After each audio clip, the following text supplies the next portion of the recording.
Hey, there we go. Hey, everybody. Welcome back. Welcome back to another episode of Best Under Five. This is, of course, the show where my good friend Black Belt Chris and I are going to take a look at movies that have a 4.9 or lower on IMDb. And then we're going to decide, does it deserve that? Is it better? Is it worse? I don't know that we've ever found one that's worse yet, but one day we just might. You never know. I think we did once. Oh man, I'm gonna have to go back and look. I think. I remember. I don't remember you being that big on The Fear. You might have brought that one down a little bit. I think I downgraded that one. Yeah, you may have, but rarely do we downgrade them. But anyway, welcome to Best Under Five. I am, of course, Jarrod Albrecht, the art sale artist. I'm your host. I'm joined by my co-host is Black Belt Chris. Welcome back to the show, Black Belt Chris. Thank you, Jarrod. Oh man, and we've got some folks in the chat already, starting early. Our usual suspects of Matt Pasto. Yes. And AU Kathy. Hello to both of you. Of course, anybody is welcome to come in the chat. Let us know what you thought of today's film, which I haven't yet announced. You know what? I always come in here and I get big and bold and all hosty. I'm going to let Black Belt Chris announce today's film. All right. Do it good. Do it good, Chris. Today's film, we are covering the 2000 sequel to the original found footage film, Blair Witch. We are doing Book of Shadows, Blair Witch 2, which surprisingly lacks a lot of found footage. Yeah. That will probably be the biggest topic that we get into today. And in fact, maybe we should just kind of dive right in. Well, let's go. Let's do the process, but we will definitely talk about how this movie is significantly different than its predecessor. But let's do the process. And the process is, where did you originally see this film? And go ahead, and I'll go after you, Chris. When I watched it for this podcast, this is the first time I've seen this, and I went in totally blind because I have not seen the original. When the original came out in theaters, everybody was like, "Oh, you got to see this! You got to see this!" And I just like, yeah. And at that point in time, found footage films were not my thing. They're still not my thing. I've tried a few, and I'm like, yeah, they are very, very, very hit or miss for me. So I was very curious as to how I was going to go with this one, and so this was the first viewing for me, and I was like, okay, it's pretty much your standard 90s horror film. hey, it's a 2000s horror. Oh yeah, that's right. I'm sorry. Yeah, because I was thinking it was not late night. Well, it was 2000, so but it still had that 90s feel. Yeah, so, absolutely. Just turning the corner from the 90s to 2000. I actually got this movie probably not too long after it was released. I got it on DVD. So, back in the day, DVDs used to come out maybe a year later. So I probably picked it up like 2001. So, what the heck? I probably picked up cheap, previously viewed from the rental store. Lord, how I miss those days. Oh, yes. Popped it in, and I gotta tell you, and we'll let this be our segue into our sort of our discussions of the thoughts on the film. I popped it in, and I gotta tell you, I was trepidatious, to use a Pat word, since Pat can't unfortunately join us today. He planned on it, but things came up. So much love to Pat out there. I was trepidatious because I saw the original Blair Witch in the theater in 99. And I thought it was unlike anything I'd seen before. But bottom line is, the found footage portion of it made me very nauseous and gave me a headache. It was just hard for me to physically watch. Like, I like the concept. I like what they did with it. It may, to this day, have the best marketing for a movie I've ever seen. Okay, yeah, I would agree with that. Incredibly well marketed film. But of course, I'm talking about the original, 99. And so when I popped in Blair Witch 2 in the old DVD player, I was worried. I was like, oh my goodness, am I going to need some Dramamine or something? I don't know. I got, and I was so pleasantly surprised that it was not sort of that found footage style with the herky jerky camera and that kind of thing. So that was a pleasant surprise to me. Was it a pleasant surprise to you? Just like, how did you feel having seen the first one and then and entering into the second one? Okay. So, well, since I hadn't seen the first one, I like you, I was like, I was a little hesitant going into this one, thinking, oh, man, am I going to have to suffer through a movie that is, say, 95% found footage, Mhm. and it wasn't. It struck me right off the bat that it still had all the hallmarks of a 90s horror film. So I'm like, okay, let's give this a chance. And I watched it, and it was, not having seen the first one, I'm kind of glad they gave an overview, I guess, quote unquote, of the first one as to what happened and how they got here for the second one. So I'm like, okay, so I kind of know what's going on. So And to this day, you haven't seen the first one.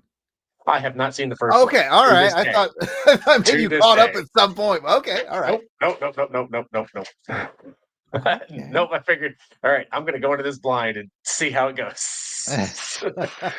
And it wasn't horrible, but it wasn't great. It was just to Well, me. welcome to Best Under 5. We'll determine, I guess, that. So yeah, I popped this thing in. I was pleasantly surprised that it was not shaky cam, and I believe Kathy mentioned something about that in the chat. She said, "Yeah, a lot of folks have that issue, like with Cloverfield, and I haven't seen Cloverfield. I have seen bits and pieces of that one, and yeah, that I couldn't get through that, even the pieces I saw, because it was just way too much shaking going on. I'm thinking, I can't do this. Because I'm to the point now where I can't do a lot of first person shooters and stuff, like video games on my old PS2, and because like I start playing them and I start getting motion sick.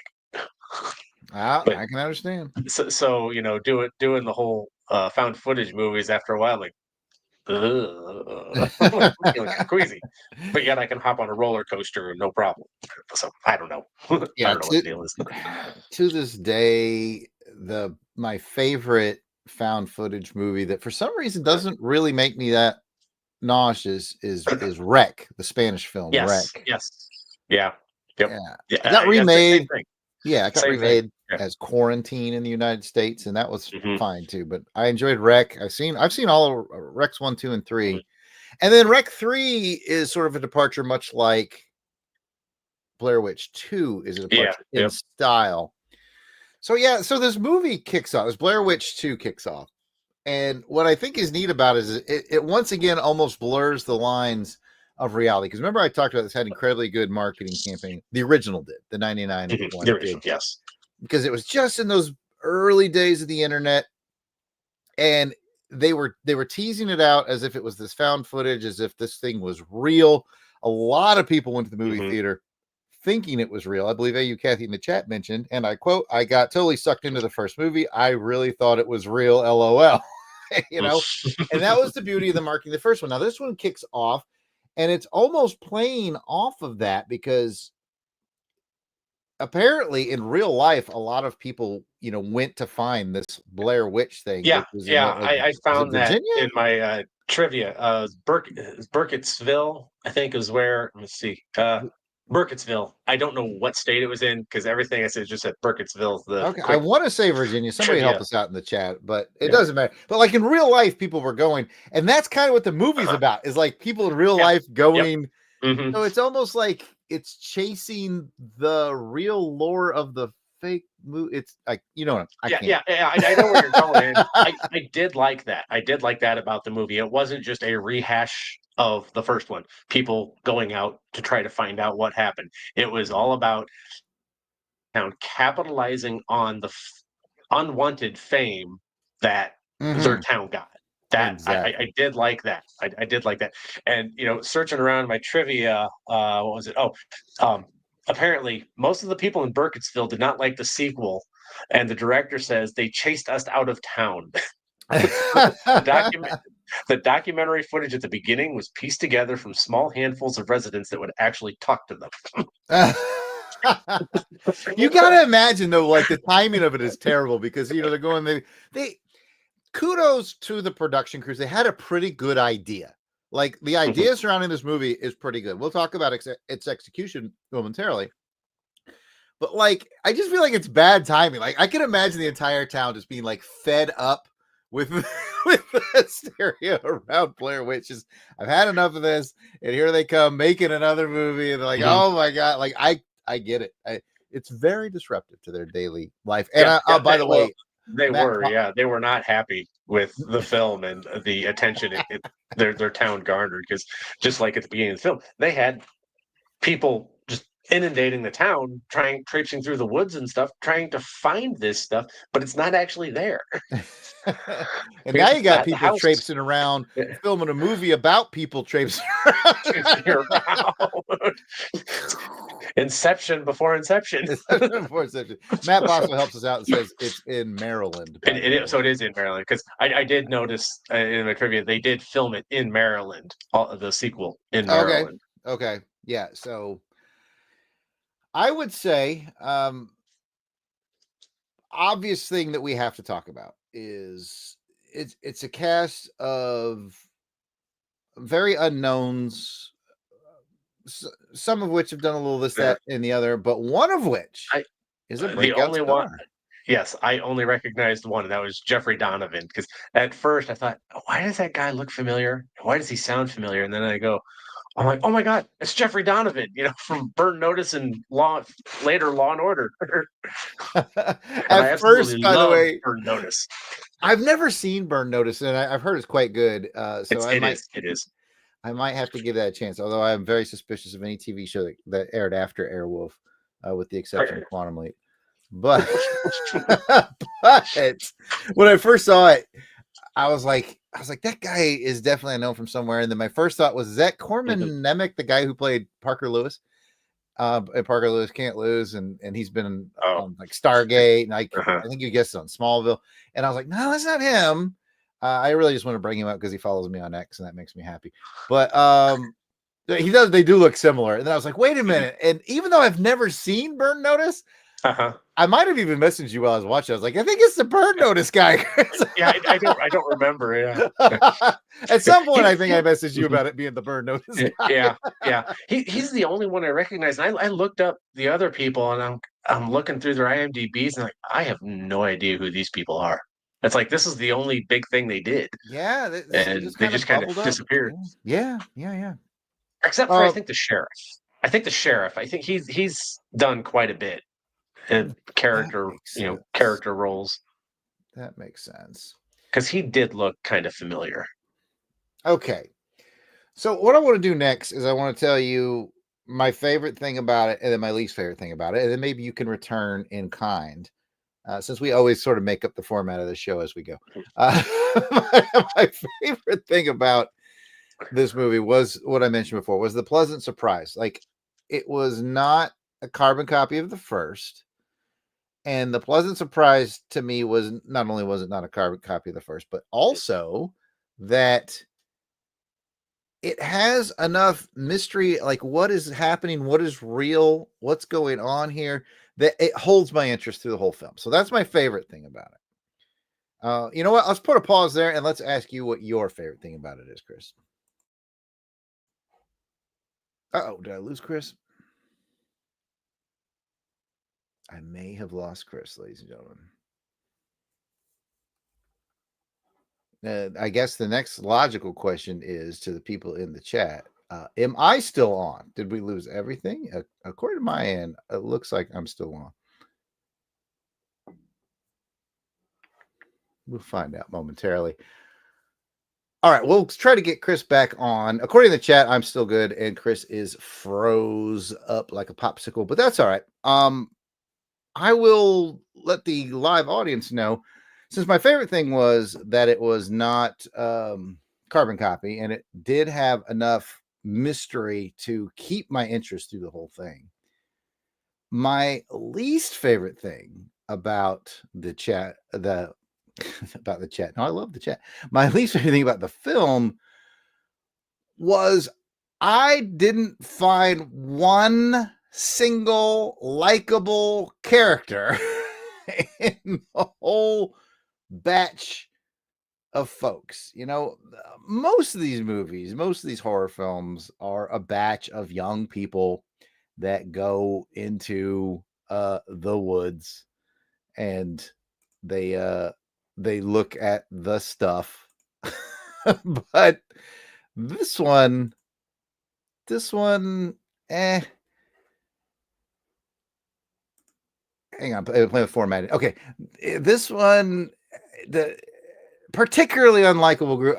Almost always, I don't like the group of people in a movie, but usually of the batch of kids or teenagers or early 20s people or whoever it may be, usually of the batch, there's at least one that you kind of root for, that you identify with. You know, if you look at Aliens, of course, you have, Sigourney Weaver becomes sort of the standout of that series. And there's usually like one, just one. And I thought it might be Jeffrey Donovan. It looks like I got Chris back. Let's see if we can bring him in. Of all the days for my internet to start being flaky. Well, that'll happen. Yes. The point I was making when you bleeped out that I continued making to buy time for you to come back in. I already mentioned my favorite thing was the surprising that it was not the same format and that it had enough interest and mystery and intrigue to hold me to the end of the film. It captured my attention at least, and that made me happy. And then my least favorite thing about it was I didn't feel like there was one likable person in the whole group. Like there was no one to root for. Everyone was not likable for some reason or another. Matt Passo chimed in the chat and said, I think the unlikableness is what made it what it needed to be. People trying to cash in and getting their come-uppance for it. I mean, usually there's like one innocent person. I can get that. I think Matt's hit on something there. I think he's right. Yeah, that's I think kind of where the director was going with it. But you're right. That is the one thing I didn't like about it. Is like I hated them all. It's like okay, how are they all going to bite the dust here, or are they going to bite the dust? Because I really don't like them. They're all annoying in one way or the other. Right, and I feel like that format of not liking any of them works a lot better in a slasher because, like, as soon as the group of annoying ass teenagers gets to Camp Crystal Lake, I'm just like, I cannot wait for Jason to start killing all these people. There's a film where I almost don't want someone to root for, but this one's a little more cerebral. I don't know. I don't know. Yeah, and I did like the fact that it was not found footage, so it was it did have a good soundtrack to it. I did like the soundtrack. Oh my goodness, you're right. I forgot to mention that. The music was a highlight for me, and I did like the way it was shot. The way they bounced back and forth, because I was trying to figure out, wait, what's the timeline here? How is this working? Because they're in the woods, they're in the sheriff's office, they're in the woods, they're in the sheriff's office. And then it finally dawned on me, oh, wait, they are shooting this from the aspect of each one of them telling it dawned on me, they're telling this, each one of them is telling this from their own perspective as to what went down as they flip back and forth from what's going on in Jeffrey's house and then what's going on in the sheriff's office, because they hit each person in turn in an interrogation room. Yes, its format is pretty good, and the way that they dribble out little bits of information, like I said, it kept me engaged. I'm really glad you brought the soundtrack because I do have the CD. In fact, I'm looking online right now, and there was a version of this that was released that came with the DVD and the soundtrack, and that might be how I got it. Interesting. And yeah, the soundtrack's kind of a lot of fun. It's very sort of late 90s, early 2000, but like, and one of the more fun aspects of that. Like, I enjoy the music to the soundtrack quite a bit. Yep. Catch on that one. So what, before you dropped out there for a second, I was kind of asking you, my high was that it was more engaging than I thought it would be in a different format than the original film. And my low was not a single likable person in it. So did you have your high or low you want to go into, unless you are counting on that soundtrack, which I'm perfectly okay with. That's my biggest high for it. My low is the same as yours, but like I said, my high was the way it was shot. Like I said, with the flipping back and forth between the basically the present when they've all been arrested and they're being interrogated, and then they start talking about what happens, and then they flash back to what's going on in the house. I like the format as to how it was shot, because it took me a minute or two as I was watching. I'm like, wait, what's going on here? And then it finally dawned on me that what they were doing. And then you sort of have the present past. And then you even have the deeper past where they give you snippets that our main guy Jeff has had mental problems in the past. That is one thing that bugs me.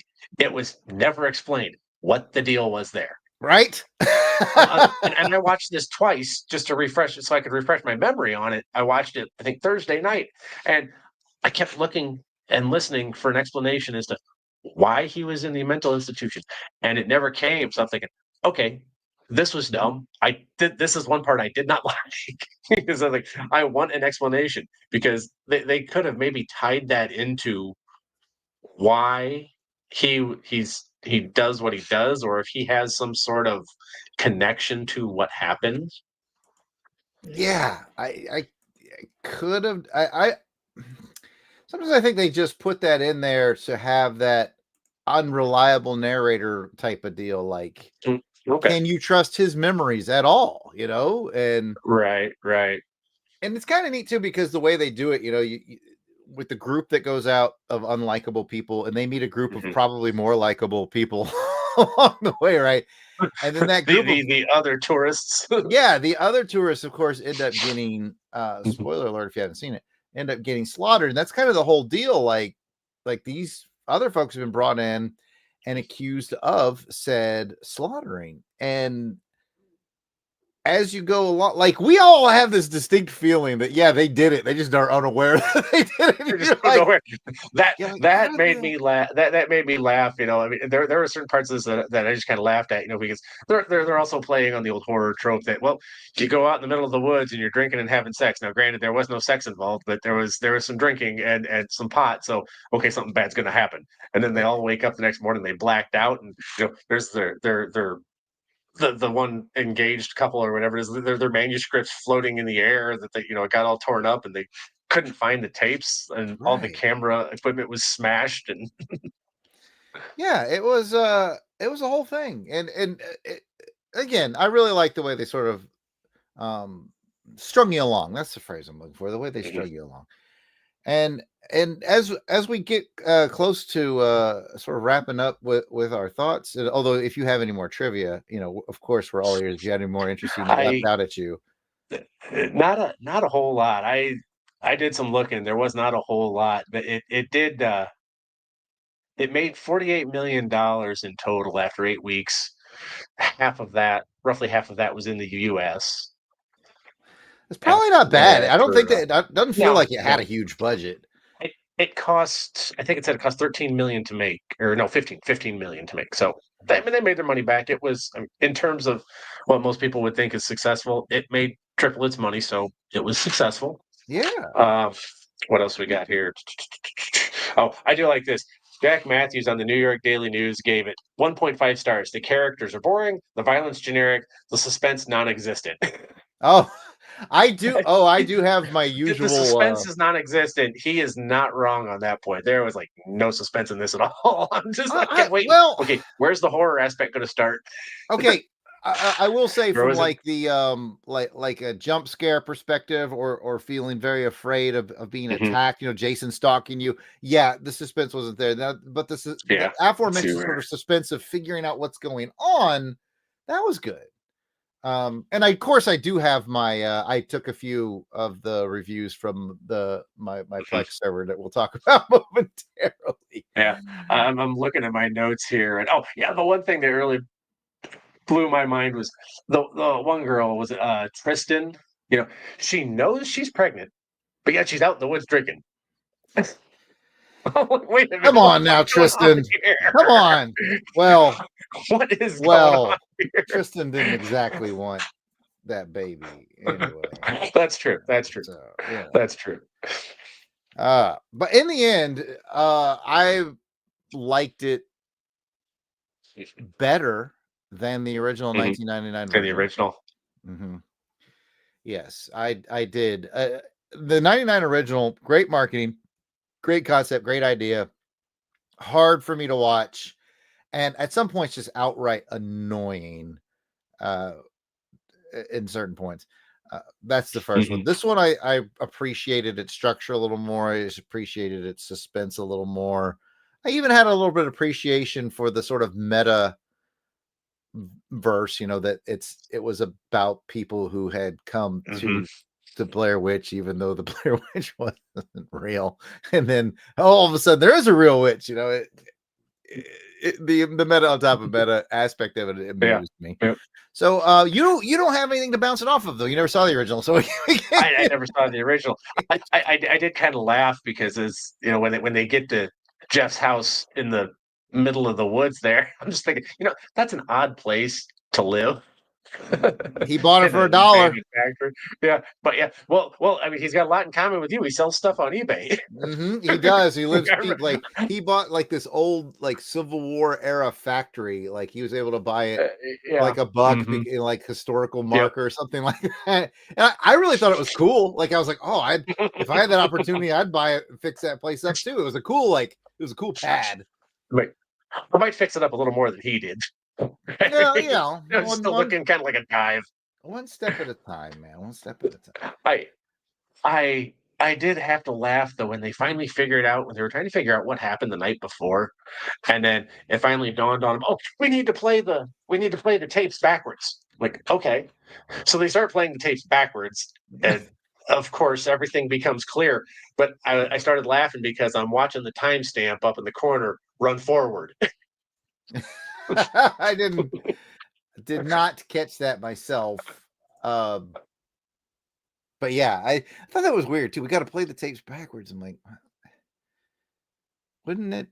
Anyway, I'm not going to dig too deep into that. I always love how, and I always love how in movies when they play the tapes backwards, whether they're audio or video, everything looks crystal clear. There's no static. You can see everything, or you can understand everything. Well, in the end,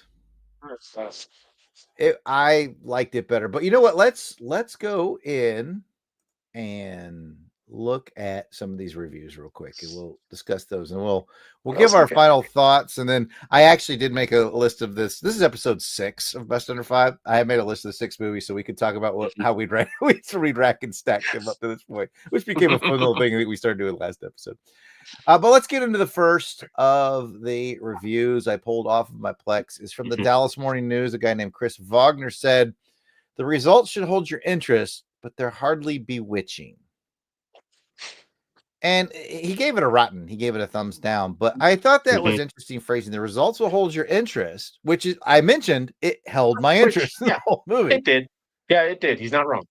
And then he says, but they're hardly bewitching, in that I think what he's getting at is there wasn't a ton of witch. I guess there was a witch. There was a witch manipulating, but it wasn't heavy on the witch. But then again, neither was the first one. Well, you wouldn't know. It wasn't. Okay. The first movie had a lot of hints, and it wasn't very witchy. Yeah, I think you could apply that to maybe both the films. But yeah, that was Chris Wagner. Results should hold your interest, but they're hardly bewitching. I kind of agree. The next one up is from the Chicago Tribune, a guy named Mark Cairo, it's probably Cairo. "Missing from the mix are any characters with whom you'd want to spend 1 minute around a campfire." Me and Mark Cairo from the Chicago Tribune could be good friends. Yeah, I think we're all on the same page there. Yeah. Mark Cairo of the Tribune. I think you hit the nail on the head. Yeah, we don't want to spend any time with these people. He really did. That is the biggest downfall. Like, oh, I just wish this group had gone to Camp Crystal Lake, because then it would have been like, oh, absolutely, let's slaughter everybody. I thought there would be some likable character. And actually, that's kind of what I was expecting. At some point, going into this, I was figuring when they went out into the woods before everything started to pan out like it did, I actually thought it was going to turn into a slasher film. And the ghost is going to get the revenge on the ghost of the witch is going to get its revenge on everybody. Well, all I can say is, let's bring up the last one, and it's a positive review. The first two were negative reviews. The positive review is from Tom Long of the Detroit News, who says it's intelligent, it's inventive, worried, and surprising. and I kind of wanted to go through each one of those intelligent. I think it was relatively smartly written because it, like you said, the way it was shot back and forth kept us guessing, kept just dribbling out little bits of information. So I'll give it intelligent, slightly inventive. Inventives, I don't see a lot of movies like this. So all right, inventive may be strong, but we'll give it to it. Worried and surprising, maybe. I'm not quite sure where he's coming from with the worried. Surprising, not really. I had a sense of, like I said, I was engaged the whole thing, and a part of it was a sense of what's really going on. So that was my sense of worry. I don't know. I may okay. I don't know what his context. Yeah. is, but. Yeah, I'm not sure. I mean, the surprising, kind of the way it panned out, because I was fully expecting the witch to be the culprit. The girl that was the witch to be the culprit, but I guess that would be too easy. There was probably what everybody suspected. So I guess in the end, and I'm trying to remember, like you did have a witch, but it was more like manipulation. She was like doing manipulation of peoples and realities. Yeah, supposedly. That's how I would put it. Everybody was kind of blaming her. She was on the trip to what she say in the beginning to connect with the spirit that was there, and then she kind of figured out that hey, this isn't something we want to be messing with, because then she's casting that spell inside her circle of candles. It sounded like she was trying to protect herself and or everybody, but it didn't really work. Well, didn't the pregnant girl basically end up being the witch, or at least housing the spirit of the witch? It's a confusing movie, ladies and gentlemen. Can't figure this out. She finally she was the one that did it all. But here's the thing: did she? That's what I understand. Did she do it all? Was she possessed by the witch after she had the miscarriage and they went to the hospital? And is that when? Because that's when she started seeing things. So did something happen there that the spirit of the witch possessed her, and she was basically controlling everybody? Something. There's a few unanswered questions. Yeah, but in the end, it's blatantly obvious that yes, she houses the spirit of the witch. I can't remember. Ellie, I think, is the name of the original witch. Yes. Unfortunately, I watched this back in preparation for this. I watched this back in like December, and then so I got to start watching these things closer to when we record. That's why I rewatched it. At the end of the day, Jarrod's big summary is, from my point of view, I liked it better than the original. I thought it was neat to see Jeffrey Donovan breaking out and into what would become a big career for him. I thought, like you, I liked its format, and I liked the way it engaged. My biggest dislike, not a single likable character, and I like things a little more spoon-fed to me. This one has a little bit of that nebulous, as we were just talked about. So that's my final take on it. IMDB has it at a 4 out of 5. So that's my final take. I would say I probably like 4 out of 10. They have it at a 4 out of 10. I would say I would score it a 6 out of 10. I would bump it up to, okay, but you gotta remember, I've seen a lot of bad movies, but then again, so have you. Bad movies, so my barometer might be broken. But that's my summary, and I'm gonna say I'm gonna bump it up to a 6 out of 10. What do you say, Chris? What's your ultimate summary, and what's your score? Well, like you, I like the format of the movie, the jumping around, present to past. The soundtrack really did it for me, but the unlikable characters kind of sunk it on the other end. And then the fact that I wish there had been a little more explanation as to, what exactly was going on. I don't mind movies where I got to think, but this was one of those where, guys, I need a few hints here. Even if I don't need it blatantly spelled out for me, but throw me a bone with, something that happens in the movie that maybe gives a hint as to what is going on. Why was she possessed? Why did the witch inhabit Tristan? And I would give it a 5. I would give it a 5 out of 10. It's average. Okay. It's got that average, 90s horror feel to it, even though it came out in 2000. As I watched it, what did I say in my notes here? Oh, because it kind of gave me a feeling of a little bit of Scream and a little bit of I Know What You Did Last Summer and a little bit of Urban Legend all wrapped into one. It does fit nicely in that package. I would agree. And we do maintain our long storied streak on Best Under 5 of Chris being just a little grumpier than I am. In the chat. One of these days I'll put it up. I can't wait till we find the movie that you're like, this Shock movie everyone. is awesome. And I'm like, what? I will shock everyone. In the chat, AU Kathy says she likes it to at least a 6. At least a 6. She's with me on that. Oh, Matt's going even higher, a 7.4. Wow. Yes. That's questionable. Hey, he likes what he likes. Matt, right, if you remember, he's the guy who suggested The Fear for us, which is an interesting one, yes. And he says in the chat that he won't deny that he is a homer for it. So, and there's nothing wrong with that. There's definitely some movies that I homerize for. Let's see. Kathy said, I prefer the original to the tune of about an 8.5. Okay, so Kathy likes the original better. A little better. I like the second one, but I suspect you're probably going to see that with a lot of people. They prefer the original, and they were kind of disappointed in the sequel, which is probably why the rating is so low. If I had to guess, you're probably looking at roughly a 50-50 split on where people fall on this.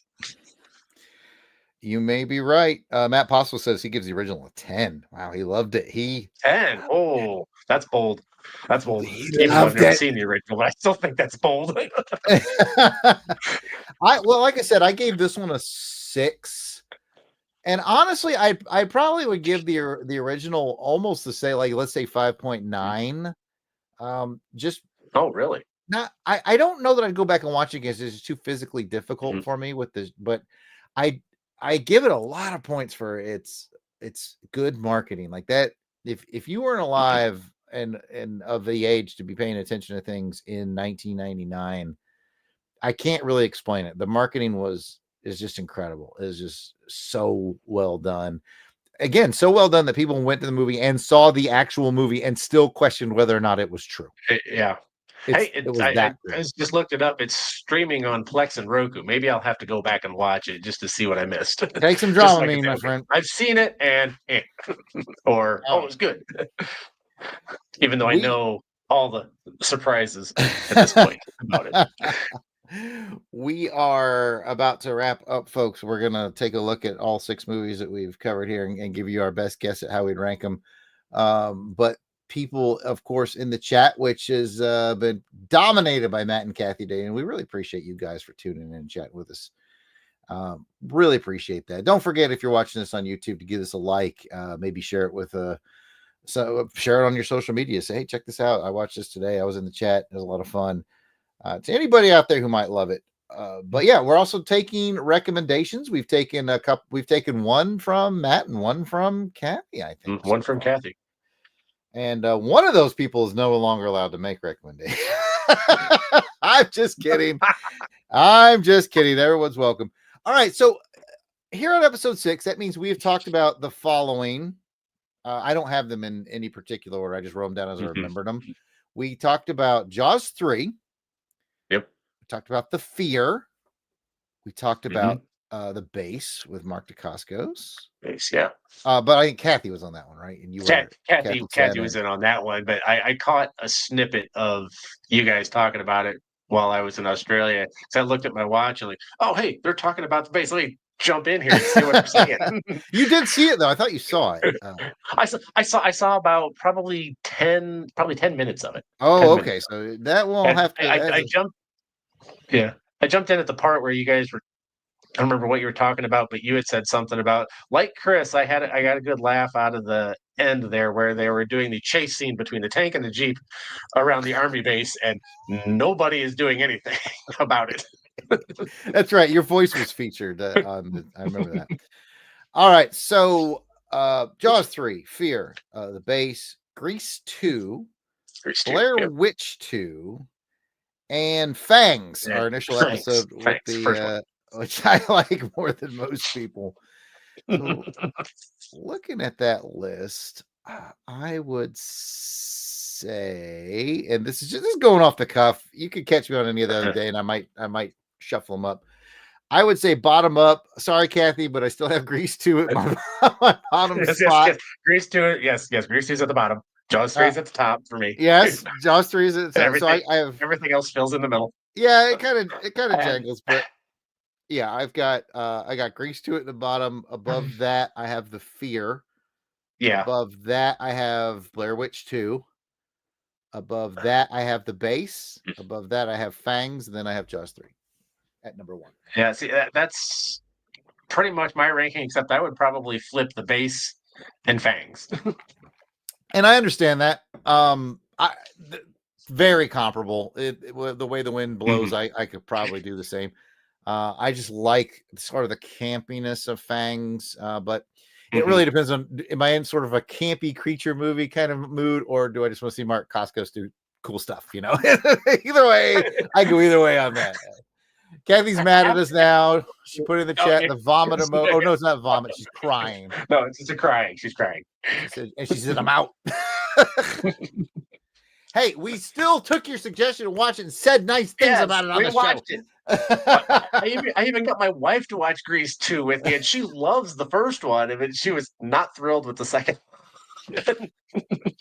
I think I went on record to say that once again I like the second one better than the first one on that. Yeah, I remember you saying that. Yeah. Yeah. Anyway, that is that for Best Under 5. This is, of course, on the LONGBOX CRUSADE Network, and we encourage you to check out all the shows on the LONGBOX CRUSADE Network. If you just search LONGBOX CRUSADE, be it on your podcatcher of choice, on YouTube, X, Facebook, Instagram. I think Pat even opened up a Blue Skies account for us. You like that LONGBOX CRUSADE, you're going to find us, and we'd appreciate it if you did. We'd love to hear your thoughts on Blair Witch 2, Book of Shadows. You can let us know. You can even leave us a voicemail, 707-532-5269, 707-532-LBOX. And if you want to chat with us individually and personally, I am at Yard Sale Artist on X, Facebook, and Instagram. Chris, where can people find you? I am mainly on X at this point, at least with, this stuff relating to pop culture and this podcast. So, you can find me at Black Belt X21 on X. All right. Yep. Black Belt X21. He's always posting about, we're both always posting about whatever the heck we're watching. And Chris likes the weird stuff like I like the weird stuff. So, who knows? And then the random musings from my son when we watch a movie together. His thoughts on the good and the bad. Who knows what movie might be next? We will do our best to be here on the first Sunday of next month. Chris and I will talk about that privately to make sure that gets scheduled. I should be here. And of course, if he can't make it, then maybe someone like Kathy or Matt. I'm just looking at the calendar now. I will be here. All right. We both should be here on the first Sunday in March.